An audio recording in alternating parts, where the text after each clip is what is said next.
Talking with Superintendent Wyeth Jessee once again, and you are on site in a classroom. Talk to me a little bit, or in a school right now. Talk to me where you are and how often you do this. Yeah, so every Thursday I'm out in schools. So that generally means I'm in somewhere between two and four schools, depending on how long my visit is. And so I've pretty much since I've been here, not my first year because it was COVID, but for since this is my fourth year of really dedicating Thursdays to getting out to schools, visiting with school leaders, coaching them up.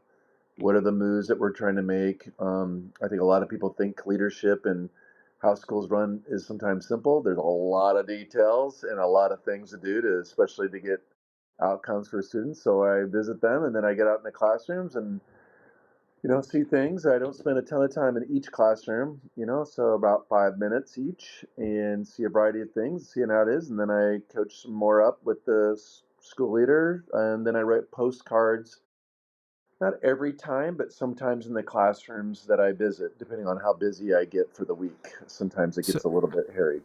so what are you looking for when you go to one of the classrooms? Yeah, this is really all about actually the leadership for the principal.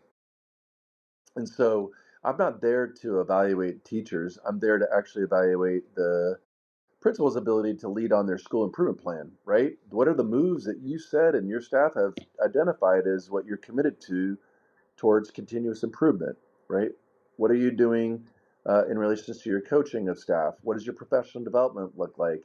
How are you utilizing data? What are the students doing, right? Because ultimately, Jeff, it's not about the teacher move per se, but it is definitely in relations to how is the entire instructional program working to better students. So how engaged are they? Who is engaged in the lesson? What was the empowerment of student voice? What are the activities they're doing? Is it very rigorous? Is this using state standards? So, the principal is the one that runs the school.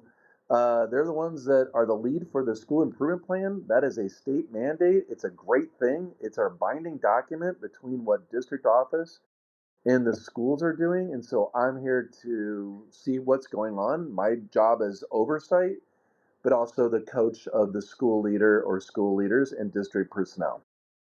At the end of a school year, or how often do these student improvement plans get updated? And is it through strictly what happens in the district, or does that coincide too with maybe what OSPI sees for documentation? Yeah, I mean, there's some things that we do send our school improvement plans to OSPI. They have them. They see sometimes they provide feedback for those that receive Title I services, which is most of our schools as a high need school district. Um, Less and less because there's less of those dollars. That was one of those cuts that we received last year.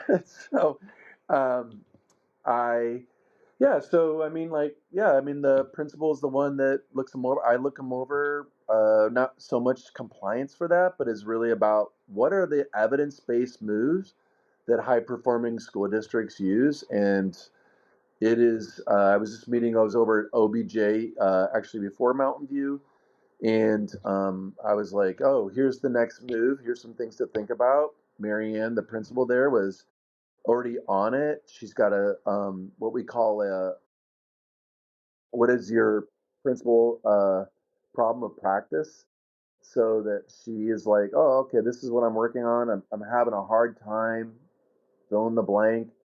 What are some ideas? Here's what my data says. Here's the next moves, and then they go forward, and then I cycle back either in a couple weeks or 1 month, depending on how often again I get that particular school.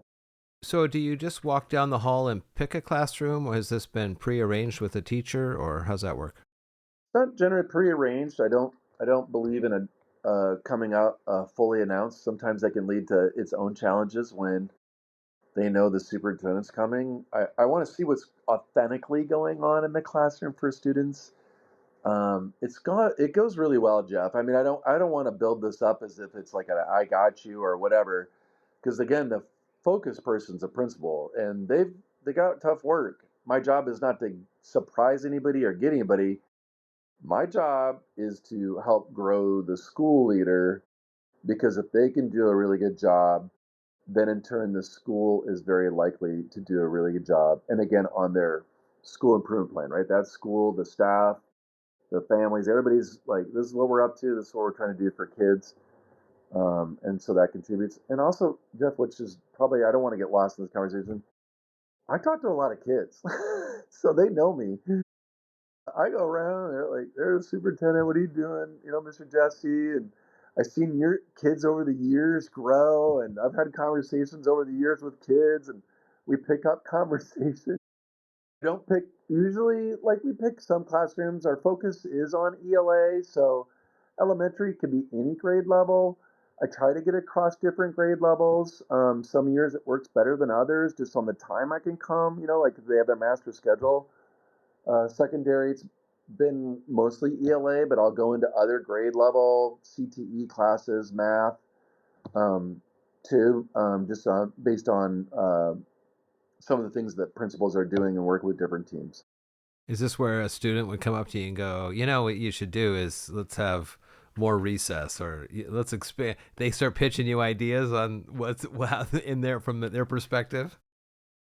I usually get a little bit of well, it depends on, some kids welcome me over, other ones want to engage me in sometimes a off the cuff conversation. Believe it or not, Jeff, the number one thing I get asked is, how tall are you? Sure. I was talking to high schoolers yesterday at SHS, and they asked me, and then they're like, "Wait, are you really 6'7"?" I go, "Yeah." All I have to do is take my hands and just Huh. shift up and down to the middle schoolers, and they lose their minds.